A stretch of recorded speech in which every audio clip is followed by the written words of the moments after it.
अस्सलाम वालेकुम, मैं हूं हसन तैमूर जखर और आप देख रहे हैं टीवी टुडे डिजिटल। आज का जो मौजू है वो वही मौजू है जो पूरे पंजाब को इफ़ेक्ट कर रहा है और खासी हंगामा आराई हो रही है इसके ऊपर। पंजाब असम्बली के इजलास को आज दोबारा रिज्यूम किया गया, उसके ऊपर बजट के ऊपर बहस की गई है और अपोजिशन ने आज बजट के यूँ समझिए कि परखच्चे उड़ा के रख दिए हैं। सिर्फ अपोजिशन ने ही नहीं, ये ऐसा बजट है, ऐसा बदकिस्मत बजट है कि इसके तो खुद हुकूमती अरकान भी मुखालिफ निकले हैं। सबसे पहले मैं तज़किरा करूँगा कि आज जो मलिक अहमद खान बुचर हैं, अपोजिशन लीडर हैं, उन्होंने इस बजट को जो है जाली गैर आइनी करार दिया है। उनका कहना ये था कि ना एतमाद में लिया गया और ना ही ये गवर्नमेंट ये बजट पेश करने का मैंडेट रखती है। ये बजट जो पेश किया गया 655 अरब रुपए का, इसमें से 600 अरब तो ऑलरेडी निगरान गवर्नमेंट इस्तेमाल कर चुकी है, जो कि गैर मुकम्मल तौर पे गैर आइनी है, क्योंकि उसकी कोई उनका एक ये आइनी हक नहीं है। वो अपनी हद से ज़्यादा इसको बजट को पेश कर चुके हैं, खर्च कर चुके हैं, जो समझ लेंगे नाकाबिल फ़हम है कि उसकी जवाबदेही कौन लेगा, इस बजट की ऑडिट कौन करेगा। दूसरी जानिब उन्होंने कहा कि जो सेहत कार्ड के लिए या इस बजट में जो चीज़ें रखी गई हैं वो भी उनकी समझ से बाहर है। सेहत कार्ड के लिए 45 अरब रुपए रखे गए हैं, जो कि मजाक की एक समझ लें कि मजाक से ज़्यादा हैसियत नहीं रखता। इसके साथ साथ उन्होंने ये कहा कि जो बहुत सारे शोबाजात ऐसे हैं जिनको बिल्कुल ही इग्नोर किया गया है। आप देखिए कि उसमें उन्होंने बताया कि नौजवानों को इग्नोर किया गया, इसमें उनके लिए कोई ख़ास रकम नहीं रखी गई इसके अंदर।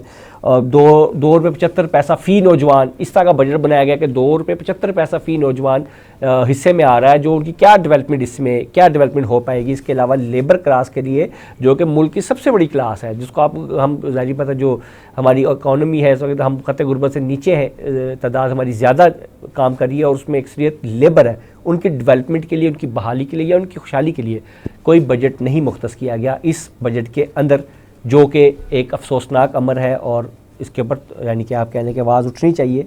इन्होंने इसके ऊपर शदीद एहतजाज किया। साथ ही साथ जो अक़लीती हैं उनके लिए बजट में यानी कि मुख्तलिफ जो सेक्टर्स हैं उनकी डेवलपमेंट या उनके लिए भी बजट का बहुत ही कम हिस्सा मुख्तस किया गया है।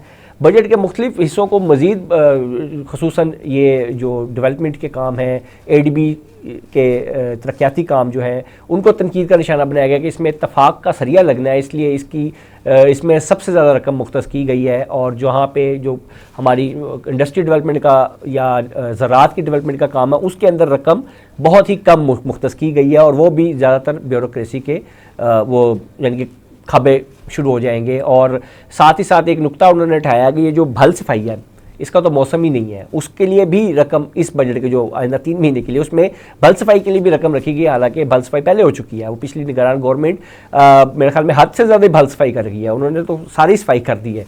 तो ये भल तो छोटे सा लफ्ज़ है, इन्होंने तो पूरे जितना बजट था हर शोबे का बजट उठा के बनी हुई बिल्डिंगें गिरा के और जो काम हुए थे, जो बने हुए अंडरपास थे, वो उखाड़ के दोबारा बना दिए। तो हर बजट उन्होंने लगा दिया है उसके लिए। तो ये भल सफाई भी कोई मतलब भल नहीं, उन्होंने सफाई कर दी है टोटल। तो उसके बाद ये भल सफाई के लिए भी रकम रखने की उनको कहते हैं वजह समझ नहीं आई।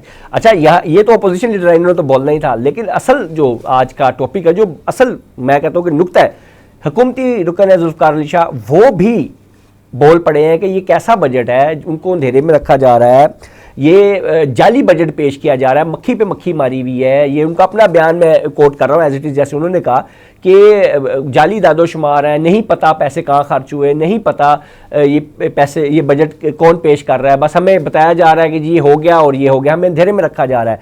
उन्होंने इतराज़ उठाया कि हमारी इस वक्त मईशत जो है नाजुक चल रही है, हमारी सांसें बंद हुई हुई हैं, हमारे आमदन और अखराजात का तवाज़ुन ही नहीं है, ये भी देखा जा रहा है ज़राए आमदन क्या है और अखराजात किस तरफ किए जा रहे हैं। इसके ऊपर उन्होंने बड़े सख्त तनकीद का निशाना बनाया और ये अलमिया है। मैं समझता हूँ ये जो गवर्नमेंट है ये पहले ही, अभी तो उसका कहते हैं ना वो हनीमून पीरियड चल रहा है, उसमें उनको अपनी तरफ से अगर ये इस तरह की शदीद मुश्किलात का सामना करना पड़े तो ये फिर उनके लिए, उनको सोचने की बात है उनके लिए कि ये अपना वो तरीका बदलें या यानी कि अब जो भी इसको आप समझ लें कि उनके लिए ये ख़तरे की ही घंटी है, ये ज़्यादा अरसा हनीमून पीरियड नहीं चलेगा उनका। और जिस तरह ये बजट उन्होंने आज बजट के ऊपर काफ़ी ले दे हो रही है, सारा कुछ हो रहा है, ये मेरा ख्याल है उनके लिए आने वाले दिनों में हर कानून साजी के वक्त बहुत ज़्यादा मुश्किल होने जा रही हैं चीज़ें। इत्तफाक की बात है कि ये शायद गवर्नमेंट जो आते साथ 11 दिनों में 23 मंसूबे 50 मंसूबे ऐलान कर चुकी है, उनके लिए उनकी इम्प्लीमेंटेशन के लिए इनके पास मुझे बजट नज़र नहीं आता, क्योंकि 3 महीने में इनके पास सिर्फ 55 अरब रुपए हैं 3 महीने के लिए, जो भी ये 3 महीने का टेन्योर चलेगा जून तक, सिर्फ 55 अरब रुपए इनके पास पड़े हैं। और पंजाब की सैलरी स्ट्रक्चर इससे ज़्यादा है, जो पंजाब की ब्यूरोक्रेसी इंतज़ामी अखराजात हैं ये उससे ज़्यादा, इससे ज़्यादा अखराजात होते हैं पंजाब के अंदर। तो जो बाकी स्कीमें इन्होंने अनाउंस की हैं वो कहाँ जाएंगी, वो कैसे फलेंगी फूलेंगी, वो कैसे चलेंगी, ये अभी एक सवालिया निशान है। और मेरा ख्याल है कि अभी तो 10 स्कीमों पे काम भी जारी है, खुसूसन वो घरों वाली स्कीम जो 1 लाख घर बनाने हैं, तो वो फिर मैं तो यही कहूँगा कि इस वक्त सिर्फ शोबदाबाजी हो रही है। और कोई भी अगर स्कूटी वाली स्कीम है, सोलर वाली स्कीम है और बाकी स्कीमें हैं, तो वो भी सिर्फ शोबदाबाजी हैं, क्योंकि उनके लिए हुकूमत के पास पैसे नहीं हैं। इसलिए ये खाली फ़ोटो सेशन है और टिकटॉक वीडियोज़ हैं। जब तक कि एक्चुअल बजट हमारा पंजाब का नहीं आ जाता और उसकी आमदन और अखराजात का तवाज़न देख के कोई फ़ैसला नहीं हो जाता, इन स्कीमों के ऊपर आपको यकीन करने की ज़रूरत नहीं है। खुसूसन और एक चीज़ जो मुफ्त बिजली वाली बात थी वो ये कि अब वो मुफ्त बिजली भी कहीं सुनाई नहीं दे रही, उसकी जगह किस्तों पे सोलर ने ले लिया, जो कि मैं बहुत अरसे से हम अपने प्लेटफॉर्म से बताते आ रहे थे कि ये मुफ्त बिजली का मतलब किस्तों पे सोलर ही है। और देखिए वो किस्तों पे सोलर के हवाले से बातें आ रही हैं, उसमें भी एलिजिबिलिटी के कुछ मेयार रखे जा रहे हैं और मेरे ख्याल में आप और मैं उसके भी अहल करार नहीं पाएंगे। खैर, अब आखिर पे यही है कि मज़ीद कोई की अगर कल परसों मज़ीद कोई स्कीम अनाउंस होती है तो उसको सिर्फ आपने देख के वो कहते हैं ना इग्नोर कर दीजिएगा और उसको संजीदा लेने की ज़रूरत नहीं नेक्स्ट बजट तक। मुझे भी नेक्स्ट बजट तक इजाज़त दीजिए। अल्लाह हाफ़िज़।